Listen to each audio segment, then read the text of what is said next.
ሚራ በነገራችን ላይ ሮቤልን አድናን እንግዲህን ወስዶ እንዳገተው ተጠራጥራለች። እና በምንድነው የተጠራጠረችው ካላችሁ ዊንቸሩን እንግዲህ ስትወጣ ከበር ላይ እንደወጣች ዊንቸሩ በር ላይ ተቀምጦ ነበረ። እንዴ ሮቤል መራመድ ቻለ እንዴ? በቃ ከተራመደ እኔ መጀመሪያ እኔን ነው የሚገለኝ። ምክንያቱም እግሩን አካል ጉዳተኛ ያደረገችው ሚራ ስለሆነች። ሮቤል በነገራችን ላይ በፊት እግሮቹ ምናምን ደህና ነበሩ እና ይህንንም እንግዲህ ግን የሚያውቁት እሷና ሉሃና ነበሩ። አድናን ግን የሚያውቀው ነገር የለም ነበረ። አድናን እንግዲህ ግን ዛሬ ላይ የሉሃናን እህት ሳራን እንግዲህ ግን ያለችበትን አውቃለሁ ስላለ ሮቤል አግቶት ወስዶታል።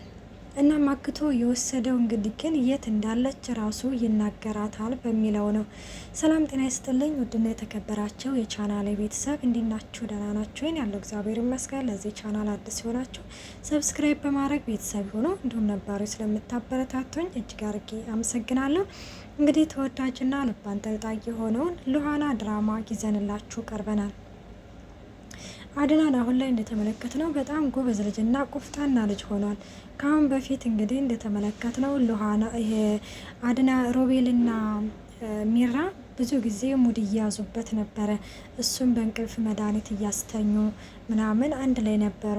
እናም በባለፈው እንግዲህን የእንቅልፍ መድኃኒት ሰጥቶ ሉሃናን እንዳስተኛትና እናም እንግዲህን አድናን ይሄንን ነገር አምኖት ነበርና በቃ ሉሃና ጥሩ ልጅ ነች ብዬ ሳልጨርስ እንደዚህ ኮነ አገኘኋት። በቃ አሁን ላይ ማንንም ሰው አላምንም በሚልበት ጊዜ ላስረዳ ብትለው ራሱ በቃ ሽኝ እስተማለት ድረስ ነበረ። እናም ዛሬ እውነቱን ስለነገረችው ሮቤልን ወስዶ እንግዲህን አግቶታል ማለት ነው። አንግቶም እንግዲህ ግን ሳራ የት እንዳለች ለሉሃና ልትነግራት ነበረ። ስለዚህ ካሁን ለእኔ ሁሉንም ነገር ትነግረኛለህ ይለዋል። እሱም እንግዲህ ግን አደራህን ልትበላ ነው እንዴ? ቆይ ለአንድ ተራ ሴት ብለክ እኔን እንዴት እንደዚህ ታደርገኛለህ? እኔ እኮ ወንድምህ እኮ ነኝ። እኔ እኮ እናታችን እኮ አደራ ብለሃለች በማለትም እያለው ነበረ። እሱም እንግዲህ ግን አዎ እሷ የእናንተን ክፋትነት አይንን የገለጠችልኝ ልጅ ነች። ስለዚህ እሷ ተገባክ ከፍቅረኛዬም አልፋ ሚስቴ ላደርጋት ነው ገባክ አይደለ? በማለትም እንግዲህ ይመልስለታል። ይህንን ነገር በፍጹም ማድረግ እንደሌለበትም ደግሞ አድናን ሮቤል እንግዲህ እየነገረው ነው። ለምንድን ነው የማልነግረው? ያቺ አንተ ቆሻሻ በአንተ ቆሻሻ ፍቅ የእሷ ስም የሚጠራበት አይደለም። ስለዚህ ስሟን እንዳታነሳ ይለዋል። አድናንም እንግዲህ እንደዚህ ሲለው ሮቤልም እንግዲህ እባክህን ፍታኝ ወንድሜ ምን እየሆንክ ነው ሲል ወንድሜ የሚባል ነገር የለም እያለው ነው። እናም ሮቤልም እንግዲህ ግን አሁን ላይ የኔና የአድናን ጦርነት በይፋ ሆኗል። ስለዚህ ይፋ ሆኗልና በቃ ሁሉንም ነገር በግልጽነት መጋፈጥ አለብኝ። ቆይ አሁን ከዚህ እንዴት ነው የማመልጠው? እያለም እንግዲህ ደግሞ አሁን ላይ ሚራን እየረገማት ነው።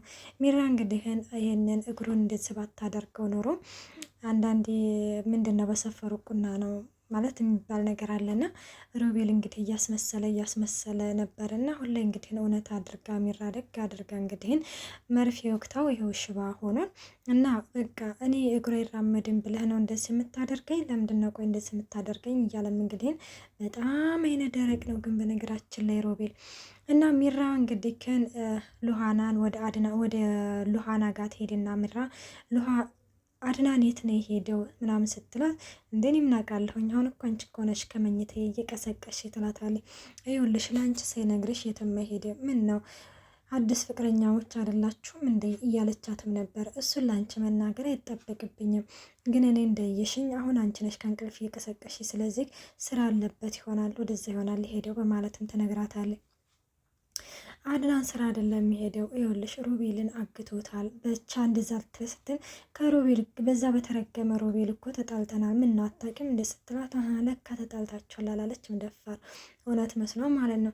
እናም እንደዛ ስትላት እንግዲህ አድናን እንግዲህ ተመልሶ መጥቶ ሽጉጥ ይዞ ሲሄድ በቃ ይሄ ነገር እውነት ነው ማለት ራሱ ሮቤል ጠፍቷል ምናምን ስትለው የሆነ ምንም ነገር አልመሰለውም። ኬርሌስ በቃ አለ አይደለ ይሄን ያህል ትወጂዋለሽ እንዴ ምናምን እንደማለት። ተዛሳ ደግሞ በጣም ተደነግጣለች። ምክንያቱም እነሱ እስከ ዛሬ እያደረጉ ያሉን ነገር በቃ አድናን ምንም ነገር አያውቅም በሚለው ነበረ። አድናን ግን ሁሉንም ነገር ያውቃል፣ ጎበዝ ልጅ ነው። እና ይህንን ነገር ራሱ ያልተናገረው ለማንም ሉሃና ለማንም ነገር እንዳትናገር በቃ እንዳላወክ መሆን ነው ያለብክ ስላለችው ነው።